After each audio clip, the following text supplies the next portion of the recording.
Hello everybody and welcome back to my channel. आज के इस वीडियो में हम जानेंगे जीएमसी गढ़चिरौली के बारे में सभी इन्फो सभी डिटेल्स इस पर्टिकुलर वीडियो में। तो स्क्रीन पे आप देख सकते हैं जीएमसी गढ़चिरौली। मेरा नाम है अथर्व वेडेकर। मैं हूँ second year MBBS student from government medical college and hospital Miraj. तो शुरू करते हैं आज की वीडियो से। कहीं किसी भी पॉइंट पे अगर आपको ये वीडियो इन्फॉर्मेटिव लगे, कुछ क्वेरी हो, कुछ मेरे डेटा में एनालिसिस करना हो और मेरी कुछ भी गलती हो या फिर मेरा कुछ भी अच्छा हो, वो आप कमेंट सेक्शन में लिख के बता सकते हो। So that is all open for you. So चालू करते हैं आज के इस वीडियो से।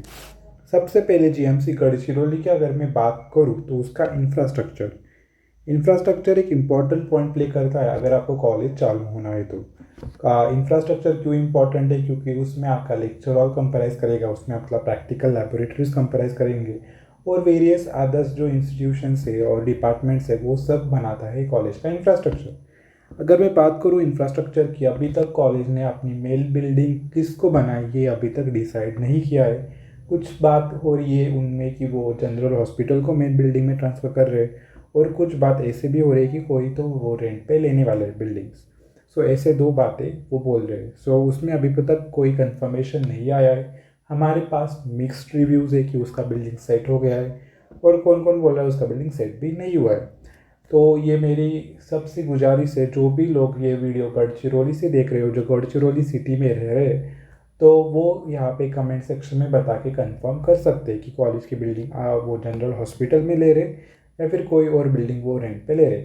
जो हमारे पास जो डेटा आया है, जो मेरे टीम ने जो डेटा कलेक्ट किया है, उसके अकॉर्डिंग टू अभी तक कोई भी बिल्डिंग नहीं है जीएमसी गढ़चिरौली की जो फाइनलाइज की गई है। बिल्डिंग सेट पर फाइनलाइज कुछ भी नहीं हुआ है। So that was all from infrastructure point. यहाँ पे आप देख सकते हो गढ़चिरौली का सिविल हॉस्पिटल या फिर जनरल डिस्ट्रिक्ट हॉस्पिटल, जैसे सांगली का पद्म भूषण वसंतदादा पाटिल जनरल हॉस्पिटल है, उसी तरह गढ़चिरौली का जिला सामान्य रुग्णालय या फिर आप कह सकते हैं कि EM hospital, King Edwards Memorial hospital, उसके टाइप का गढ़चिरौली का एक छोटा सा हॉस्पिटल है। उसके बाद हॉस्टल फैसिलिटी भी कंफर्म नहीं है। अगर कॉलेज का ही बिल्डिंग फिक्स नहीं है तो हॉस्टल फैसिलिटी का कौन डिसाइड करेगा कि ये पर्टिकुलर बिल्डिंग हॉस्टल को देनी है या फिर ये पर्टिकुलर बिल्डिंग हॉस्टल को देनी है। सो हॉस्टल बिल्डिंग भी अभी तक कंफर्म नहीं हो गई है। इस कारण से ये अब और हॉस्टल बिल्डिंग कंफर्म हो जाएगा एक दो वीक्स में और दिवाली के बाद आई थिंक कॉलेज चालू भी हो सकता है। सो इस पर कोई भी चिंता करने की बात नहीं है। कॉलेज कोई ना कोई बिल्डिंग हॉस्टल पे रेंट पे ले जाएगा और उसको हॉस्टल में कन्वर्ट कर देगा और अच्छा ही रहता है। जनरली हॉस्टल जो नए नए जीएमसीज का होता है, क्योंकि वहाँ पे आपको कम शेयरिंग में रूम्स मिलती है, लगभग 2 से 3 लोग एक रूम में मिलते हैं और वहाँ पे आपको सारी फैसिलिटीज़ अवेलेबल कर देता है कॉलेज। तो उस पर भी आपको चिंता करने की बात नहीं है। इंफ्रास्ट्रक्चर और हॉस्टल फैसिलिटी में कोई भी चिंता करने की बात नहीं है। इंफ्रास्ट्रक्चर कब आप चिंता करोगे? जब आपको स्नैप डालने होते या फिर आपको शो ऑफ करना होता है आपके दोस्तों के सामने कि मेरा कॉलेज ऐसा है, मेरा उसका कॉलेज ऐसा है, तब भी इंफ्रास्ट्रक्चर काम आता है। या फिर इंफ्रास्ट्रक्चर और हॉस्टल फैसिलिटी ये कंसीडर करने की बात ही नहीं है जब आप कॉलेज को चूज़ करोगे तब। सो ये है जीएमसी। ये जीएमसी गढ़चिरौली का हॉस्टल नहीं है बाय द वे। ये मैंने क्लिपिंग ली है जो जी गवर्नमेंट हॉस्पिटल में काम करते हैं गढ़चिरौली की, उनके लिए ये गवर्नमेंट हॉस्टल उन्होंने प्रोवाइड किया है। ये जीएमसी का हॉस्टल नहीं है। सो यहाँ से आप देख सकते हो, यहाँ लिखा है वहाँ पे। उसके बाद क्लिनिकल एक्सपोजर की अगर मैं बात करूँ तो यहाँ पे बहुत सारे अंडर प्रिविलेज्ड एरियाज़ के लोग यहाँ पे आ जाते हैं और उसके साथ ही साथ यहाँ पे गुड का अच्छा क्लिनिकल एक्सपीरियंस आपको मिल जाएगा, क्योंकि यहाँ पे बहुत सारे लोग बीमार पड़ते हैं और यही एक हॉस्पिटल है जो बहुत बड़ा है बहुत सारे एरिया में। सो बहुत से लोग गवर्नमेंट हॉस्पिटल में विजिट करते हैं, ओवर क्राउड हो जाता है ये हॉस्पिटल, इस कारण से ये बहुत अच्छा है पेशेंट लोग के नज़रिए से। उसके साथ ही साथ यहाँ पे बहुत सारे कम्युनिटी हेल्थ प्रोग्राम भी रन किए जाते हैं। प्राइमरी हेल्थ केयर सेंटर्स बहुत है इसके अंडर। बहुत अच्छा क्लिनिकल एक्सपीरियंस आपको मिल जाएगा अगर आप गढ़चिरौली के जनरल हॉस्पिटल में काम करोगे तो। पर इसका एक और ड्रॉबैक क्या है कि यहाँ पे पीजी की कोई भी सर्विस नहीं है। पीजी के सीट्स अवेलेबल न होने के कारण यहाँ पे आपको स्टाफ में कमी दिखाई दे रही होगी।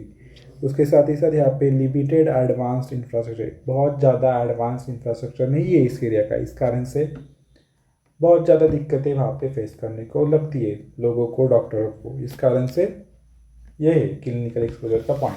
तो क्लिनिकल एक्सपोजर अगर मैं बोलूँ 10 में से इसको हम 7 पॉइंट दे सकते हैं, क्योंकि इतना भी बुरा नहीं है। क्लिनिकल एक्सपोजर बेस्ट मिलेगा आपको उस एरिया में जहाँ पे बहुत ज़्यादा गंदगी है या फिर बहुत ज़्यादा अंडर डेवलप्ड है, क्योंकि वहाँ पे ही लोग ज़्यादा बीमार होते हैं और वहाँ पे हॉस्पिटल न होने के कारण ज़्यादा से ज़्यादा लोग जीएमसी के हॉस्पिटल को प्रेफर करते हैं। इस कारण से इस पार्ट का जो इस कॉलेज का जो हॉस्पिटल होगा उसमें आपको बहुत वाइड वैरायटी के केसेस सीखने को मिलेंगे। इस कारण से इसका क्लिनिकल बहुत अच्छा है आई गेस। और आपको ये कंसिडर करना चाहिए या फिर नहीं करना चाहिए वो आपके अकॉर्डिंग है। आप क्या सोचते हो, आपको क्या प्रायोरिटी है, उसके अकॉर्डिंग हर एक का चॉइस चेंज होता है। चॉइस फिलिंग के टाइम जब भी आप इस कॉलेज के बारे में सोचोगे तो आपको पहली बात क्या क्या सोचनी है वो मैं बता रहा हूँ। सबसे पहले आपको कनेक्टिविटी और कॉलेज का एरिया कैसा है वो देखना है, और हॉस्टल कैसा है। उसके साथ ही साथ आप जहाँ पे रह रहे हो वहाँ से ये कितना दूर है, और वहाँ जाने के लिए क्या अवेलेबल है क्या नहीं, बसेस ट्रेन्स, वो भी आपको देखना होगा। तो वो वाली बात मैं आगे बता दूंगा कनेक्टिविटी का पॉइंट। उसके साथ ही साथ आपको देखना है कि उसके साथ कुछ नहीं देखना है, इतना ही देखना है आपको। पहले तो क्लिनिकल एक्सपोजर आप कंसिडर कर सकते हो अगर आपको जूनियर रेसिडेंटशिप करनी है आगे जाके, या फिर इंटर्नशिप के टाइम आपको बहुत ज़्यादा हेक्टिक स्केड्यूल यहाँ पे देखने को मिलेगा। इस कारण से आपको पीजी के लिए अगर टाइम चाहिए पढ़ाई करने के लिए इंटर्न के वक्त तो आपको नहीं मिलेगा। हाँ, अभी तो नेक्स्ट आ गया, इस कारण से ये सब पॉइंट्स तो आपके हट गए। नेक्स्ट के प्रिपरेशन के लिए ये बहुत अच्छा कॉलेज है, क्योंकि यहाँ पे बहुत वाइड वैरायटी ऑफ केसेस आएंगे। इस कारण से नेक्स्ट का जो प्रैक्टिकल एग्जामिनेशन है वो भी आपका अच्छा जा सकता है। इसलिए गुड क्लिनिकल्स होना ज़रूरी भी है, न ज़रूरी नहीं होगा तो भी चलेगा, क्योंकि अभी ऐप से भी आप पढ़ सकते हो। तो ये बातें आपको ध्यान में रखनी है। उसके बाद ये आप देख सकते हो गढ़चिरौली का रुग्णालय, जो यहाँ पे बहुत ज़्यादा I guess daily 2K to 3K patient flow है यहाँ पे गढ़चिरौली की जनरल हॉस्पिटल में। तो यहाँ से आप अंदाज़ा लगा सकते हो कि कितना क्राउडेड है यहाँ पे। फैकल्टीज़ इस कॉलेज में भी नहीं है, इस पे तो मैं बोलना भी नहीं चाहूँगा, क्योंकि फैकल्टीज़ नहीं है इस कॉलेज में। मतलब अभी तक तो रिक्रूटमेंट नहीं हुआ है बहुत सारे फैकल्टीज़ का, थोड़े थोड़े है। एक एक फैकल्टी हर एक सब्जेक्ट के लिए थे, पर एक एक फैकल्टी का नहीं होता कोर्स कंप्लीट पूरा एक साल एक ही फैकल्टी पढ़ाए। दो से तीन तो फैकल्टी मिनिमम चाहिए ही चाहिए, वो अभी तक नहीं है। रिक्रूट हो जाएगा, इस पर आपको टेंशन लेने की बात नहीं है। उसके बाद कनेक्टिविटी सबसे इम्पॉर्टेंट पॉइंट। जब भी आप कॉलेज को कंसिडर करें या फिर प्रेफरेंस फॉर्म भरें तो कनेक्टिविटी आपको देखनी ही देखनी है। यहाँ पे कोई भी रेलवे स्टेशन नहीं है गढ़चिरौली में। Important point two consider, Gadchiroli में रेलवे स्टेशन नहीं है। इस कारण से अगर आप दूर दराज से आ रहे हो यहाँ पे तो आपको कोई भी रेल सेवाएं यहाँ पे नहीं मिलेगी। जो नियरेस्ट रेलवे स्टेशन है वो है चंद्रपुर, जो है 80 किलोमीटर दूर गढ़चिरौली से, और नागपुर जो है 180 किलोमीटर दूर गढ़चिरौली से। तो यहाँ से आप देख सकते हो कि कितना दूर दूर है। तो रेल नहीं होने के कारण आपको बहुत बड़ी समस्याएं झेलनी पड़ेगी। आपको वहाँ पे रेलवे स्टेशन को जाने के लिए आपको बसेस से जाना होगा चंद्रपुर को या फिर नागपुर को, उसमें भी 2 से 3 घंटा लगेगा। उसमें आपकी अगर ट्रेन छूट जाए तो क्या होता है आपको पता है। तो इस कारण से कनेक्टिविटी इसकी नील है। उसके साथ ही साथ यहाँ पे एमएसआरटीसी का जो बस स्टैंड है वो भी अच्छे से डेवलप नहीं है। वहाँ पे बहुत ज़्यादा बसेस की संख्या नहीं है और बहुत ज़्यादा बसेस भी डिपार्ट नहीं करती। मेजरली नागपुर, भंडारा और गोंदिया के इलाके में बसेस रिवॉल्व करती है यहाँ की। और टैक्सीज अवेलेबल है सिटीज़ में, तो इतना भी ज़्यादा टेंशन नहीं है इंटरसिटी अगर आप ट्रैवल कर रहे हो तो मेरा फाइनल वर्डिक्ट क्या है? फाइनल वर्डिक्ट यही है, अगर आपको ये कॉलेज चाहिए तो आपको कनेक्टिविटी का सोचना पड़ेगा, जैसे मैंने पहले बताया था।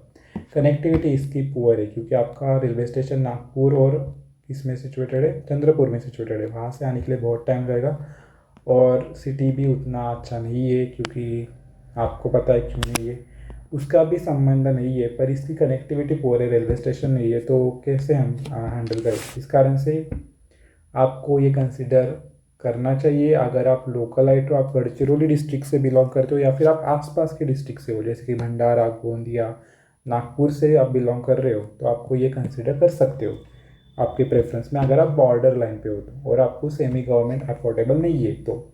अगर आप अलग अलग डिस्ट्रिक्ट से आ रहे हो, जैसे कि सांगली, सातारा या फिर जालना से हो, या फिर आप हो नंदुरबार से और आपको गढ़चिरौली लेना है, उस टाइम पे आपको ये नहीं लेना। आपको आपके पास के कॉलेज लेने होंगे उस टाइम। तो सोचिए, विचार कीजिए, उसके बाद ही आप ये प्रेफरेंस में डाल दीजिए। उसके साथ ही साथ अगर मैं बात करूँ AIQ के स्टूडेंट्स के लिए, AIQ के स्टूडेंट्स के लिए ये तो चॉइस मत डालो, बोल रहा हूँ मत डालो। इस कॉलेज में कोई कमतरता नहीं है, पर आपको ट्रैवलिंग में बहुत ज़्यादा दिक्कत आएगा जब भी आपको घर जाना हो। और उसके साथ ही साथ आपको सिटीज़ में भी बहुत ज़्यादा रिक्रिएशन और जो आपको चाहिए होता है, जो आपको दिखाने के लिए चाहिए होता है अपने दोस्तों के लिए, वो भी यहाँ पे कुछ नहीं मिलेगा। इस कारण से ये मत ही लो आप AIQ के लिए। और आप देख सकते हो अलग अलग कॉलेजेस, जैसे कि अंबरनाथ जो मुंबई के पास में है, वहाँ पे आपको रिक्रिएशन मिल जाएगा। या फिर आप अलग अलग कॉलेज भी देख सकते हो अपने अकॉर्डिंग, आपके लोकेशन के अकॉर्डिंग। सो सोच समझ के डिसीजन लीजिए। सो आई होप ये वीडियो आपको समझ में आ गया हो। That was all from the video. Hope you like, share, subscribe it, and thanks for your support from previous 5 videos of new GMCs। जो भी कमेंट करना हो कमेंट कीजिए, जो भी डाउट हो कमेंट कीजिए, बताओ कैसे लग रहे वीडियोस, सब कुछ मेरे को जानना है कमेंट्स में। तो दैट्स ऑल, थैंक यू।